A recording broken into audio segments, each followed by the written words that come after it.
दोस्तों, साहब के मित्र अडानी को इंडिया गठबंधन के एक प्रमुख घटक दल ने बड़ा झटका दे दिया है। साहब के रहते हुए अडानी को जोर का झटका लगा है। केनिया के बाद भारत में भी अब अडानी की डील कैंसिल की जा रही है। क्या यह सब 2024 के चुनावी नतीजों का असर है, जिसमें विपक्ष मजबूती के साथ उभर कर सामने आया है? धीरे धीरे अब साहब के मित्र की मुश्किलों में इजाफा होता चला जा रहा है। एक के बाद एक डील अडानी की खतरे में पड़ गई है। कुछ दिन पहले तेलंगाना सरकार ने अडानी के पैसे को वापस कर दिया था और उन्हीं के मुंह पर मार दिया था।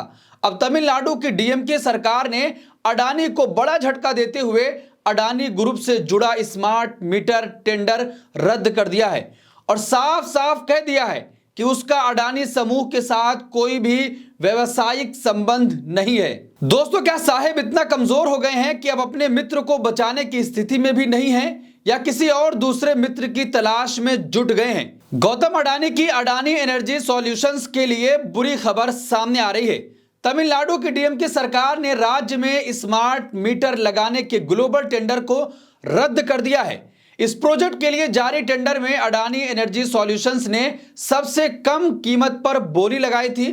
Tamil Nadu generation and distribution corporation ने इस टेंडर को रद्द करने का फैसला लिया है। दोस्तों, हम एक खबर पर विस्तार से चर्चा करेंगे कि जिस तरीके से तेलंगाना के बाद भारत में लगातार अडानी की डील कैंसिल की जा रही है, जिस तरीके से केनिया के संसद में खड़े होकर राष्ट्रपति ने अडानी की डील को कैंसिल करने का ऐलान किया था, उसके बाद से लगातार विपक्षी गठबंधन ये मांग कर रहा था कि सदन के अंदर जेपीसी का गठन किया जाए और सरकार इस पर चर्चा करे। लेकिन सरकार चर्चा के लिए शीतकालीन सत्र में तैयार नहीं हुई और जिस तरीके से अमेरिका में आरोप लगा, अडानी के खिलाफ गिरफ्तारी का वारंट जारी हुआ, उसके बावजूद अडानी अभी तक मौज में है। राहुल गांधी ने साफ तौर पर कहा कि अगर प्रधानमंत्री नरेंद्र मोदी अडानी की जांच करेंगे तो खुद उसमें प्रधानमंत्री नरेंद्र मोदी फंस जाएंगे, इसीलिए कोई भी जांच और चर्चा सदन के अंदर नहीं होगी।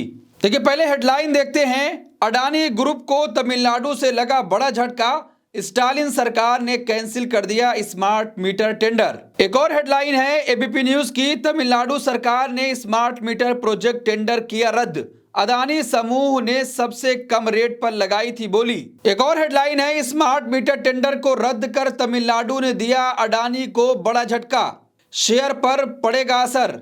तो दोस्तों, जिस तरीके से डीएमके की स्टालिन सरकार ने साफ तौर पर अडानी की उस डील को कैंसिल कर दिया जो स्मार्ट मीटर लगना था। कहा जा रहा है कि अडानी की कंपनी ने बोली कम लगाई है और उसको ज्यादा दामों में लगाया जा रहा है। अब अंदाजा लगाइए कि जो आरोप प्रधानमंत्री नरेंद्र मोदी पर लगता है कि वो अपने चंद मित्रों के लिए कुछ भी करने को तैयार हो जाते हैं और अडानी को किस तरीके से डील दी जाती है। अब अडानी ने वहां पर उस डील के लिए कम बोली लगाई थी और लेकिन जो खपत आ रही थी वो ज्यादा बताया जा रहा था, इसीलिए डीएमके की सरकार ने तुरंत प्रभाव से इस डील को कैंसिल कर दिया है। तो ये खबर है कि Tamil Nadu generation and distribution company ने स्मार्ट मीटर लगाने के लिए अपना ग्लोबल टेंडर रद्द कर दिया है।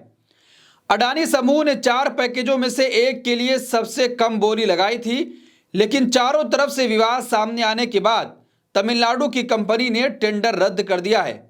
उसने साफ साफ कह दिया है कि उसका अडानी समूह के साथ कोई भी व्यवसायिक संबंध नहीं है। टेंजेडको तमिलनाडु सरकार की कंपनी है। टेंजेडको कंपनी ने इस डील को रद्द किया है और यह कंपनी तमिलनाडु सरकार की है। डीएमके की वहां पर सरकार है और विपक्षी गठबंधन के एक मजबूत घटक दल के वो नेता हैं। साफ तौर पर अब अडानी की डील भारत में भी कई राज्यों में कैंसिल होती चली जा रही है। विपक्ष यह कहता रहा कि जहां पर जिन राज्यों में भारतीय जनता पार्टी की सरकार है और वहां जिस तरीके से अडानी को प्रोजेक्ट दिया गया, डील दी गई, क्या इन आरोपों के बाद उनकी डील कैंसिल की जाएगी? जिस तरीके से महाराष्ट्र में जब चुनाव था, चुनाव से 1 महीने पहले कई डील अडानी को दी गई और उसके बाद चुनाव के दौरान जिस तरीके से धारावी का मुद्दा पूरी तरीके से हावी रहा और यह कहा जाता रहा कि अगर विपक्ष की सरकार आएगी तो अडानी से इस प्रोजेक्ट को ले लिया जाएगा। लेकिन उसके बाद अब अडानी की वीडियो आई और साफ तौर पर यह कह रहे हैं कि मेरा सपना है कि मैं धारावी को पूरी तरीके से बदल सकूं। लेकिन जिस तरीके से वहां पर औड़ी कौड़ी दामों में लोगों को वहां पर घर दिया जा रहा है और जो ऐसे लोग हैं जो बाद में आकर बसे हैं उनको कुछ भी कीमत नहीं मिल रही है। आप अंदाजा लगाइए कि सरकार किस तरीके से नागरिकों के अधिकारों के हनन के लिए एक ऐसे सेठ के लिए तमाम चीजें करती चली जा रही है।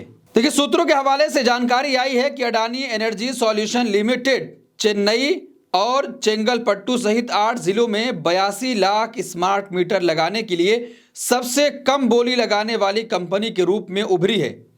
लेकिन टेंजेडको को लगा कि कंपनी द्वारा बताई गई कीमत बहुत ज्यादा यानी हाई है और उसने इसे रद्द करने का फैसला किया है।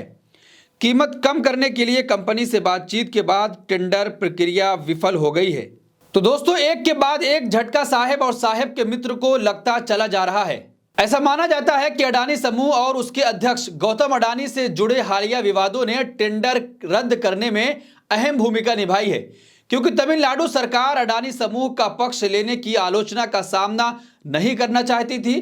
तो दोस्तों, पूरी तरीके से जिस तरीके से तमिलनाडु में कोयला खदान के जरिए से अडानी अपने जेब भरते चले जा रहे हैं, उसका भी मामला लगातार गर्माता चला जा रहा है और दूसरे राज्यों में भी अडानी को कोयला खदानें दी जा रही हैं और वहां पर भ्रष्टाचार की एक बड़ी खबरें निकलकर सामने आ रही हैं। लेकिन उसके बावजूद भी कोई भी कार्रवाई अडानी की कंपनी पर नहीं हो रही है।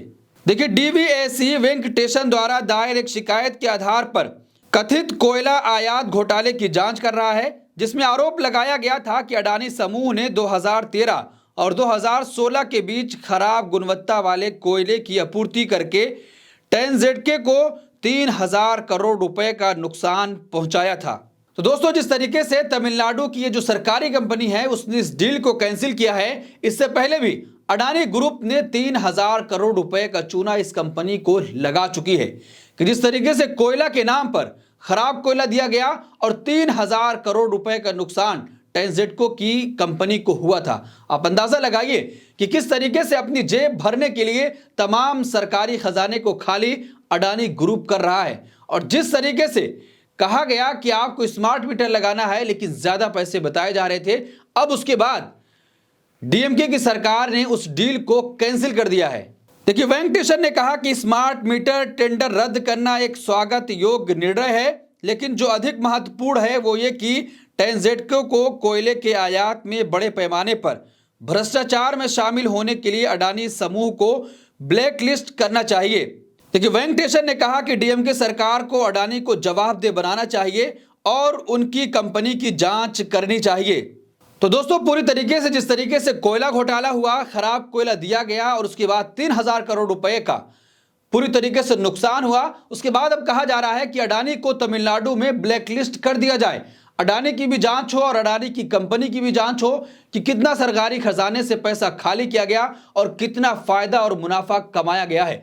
तो दोस्तों, आप अंदाजा लगाइए कि 2024 के चुनावी नतीजों के बाद से साहब भी कमजोर हो गए हैं और उनके मित्रों की पोल खुलती चली जा रही है और अब भारत में भी उनके मित्र की डील कैंसिल हो रही है, जिसको जहां पर भारतीय जनता पार्टी की सरकार है, डील और प्रोजेक्ट देने के लिए तमाम तरह के नियमों का पालन नहीं किया जा रहा है, उसका दुरुपयोग किया जा रहा है। लेकिन जहां पर विपक्ष की सरकार यानी कि इंडिया गठबंधन के घटक दल की सरकार है, वहां पर अडानी की डील को कैंसिल किया जा रहा है और पैसे को वापस किया जा रहा है।